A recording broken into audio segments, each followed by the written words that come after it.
কিছুদিন আগেও যারা ক্ষমতার বড়াই করেছে আল্লাহ আজকে তাদেরকে এমন ভাবে ধরাশায়ী করেছে, আজকে তারা পালাবার পথ খুঁজে পায় না। কথা বলেন ঠিক কিনা?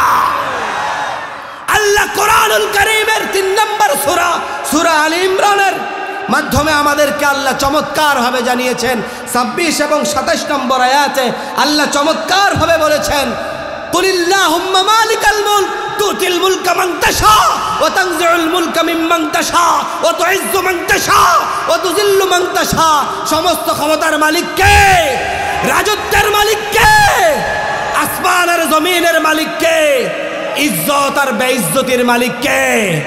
আরো জোরে বলেন কে? ইজ্জত আর বেইজ্জতের মালিক আল্লাহ।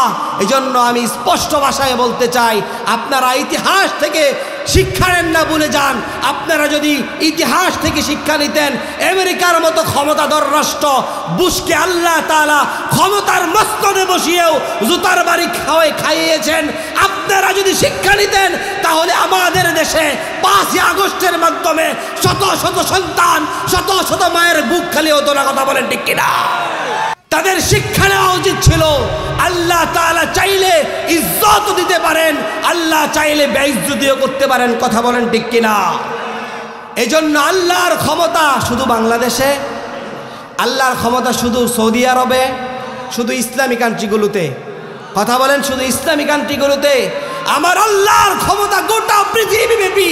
আর সামান্য ছোট্ট একটা মাতৃভূমি বাংলাদেশের একটু সামান্য ক্ষমতা পেয়ে কতই না বাহাদুরি করেছ। এমন মনে করেছ যে 41 পর্যন্ত অগ্রিম ঘোষণা দেওয়া হয়েছে, মনে হয় তারা চিরস্থায়ী ক্ষমতাবান, তারা চিরস্থায়ী ক্ষমতা নিয়ে দুনিয়ায় এসেছে। কিন্তু আমার আল্লাহ বলেন লা লা, কখনো হতে পারে না। ক্ষমতার মালিক একমাত্র আমি আল্লাহ। কথা বলেন ঠিক কিনা?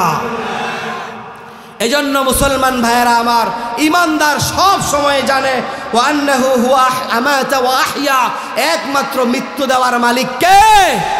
জোরে বলতে হবে কে? মৃত্যুর মালিক আমার আল্লাহ। এজন্য ইমানদার কখনোই কোনো মানুষের কোনো প্রকারের হুমকি দমকিকে ভয় পেতে পারে না। কথা বলেন ঠিক কিনা? তারা ফাঁসির মঞ্চে দাঁড়িয়েও কালিমার পতাকা নিয়ে উঁচু করে দাঁড়িয়ে আল্লাহু আকবারের প্রতিধ্বনি দিবে। কথা বলেন ঠিক কিনা? নারায়ে তাকবীর, নারায়ে তাকবীর।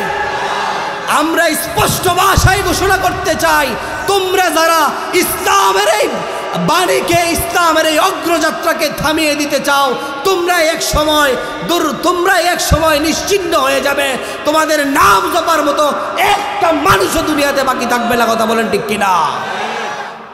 মুসলমান ভাইয়েরা আমার, আমাদের ঈমানি শক্তি যদি বলবৎ থাকে, আমাদের ঈমানি শক্তি যদি সঠিক থাকে, আমরা যদি আমাদের ঈমানি শক্তিতে বনিয়ান হতে পারি, আল্লাহর কসম করে বলতে পারি এই জমিন আযাব আর গজব দিয়ে নষ্ট হবে না। কথা বলেন ঠিক কিনা?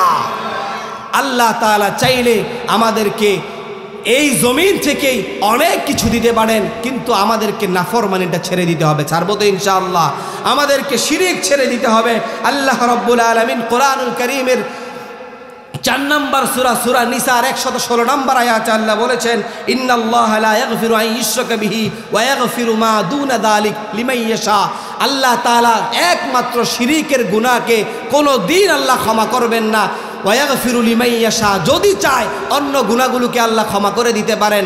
এজন্য শিরিকের মতো সকল প্রকারের অপরাধ থেকে আমরা নিজেদেরকে বিরত রাখবো তো ইনশাআল্লাহ। কে কে রাখবো? একটু 2 হাত তুলে আল্লাহকে দেখাই। আল্লাহ আমাদের সকলের হাতগুলো কবুল করুক। প্রত্যেকে বলি আমিন।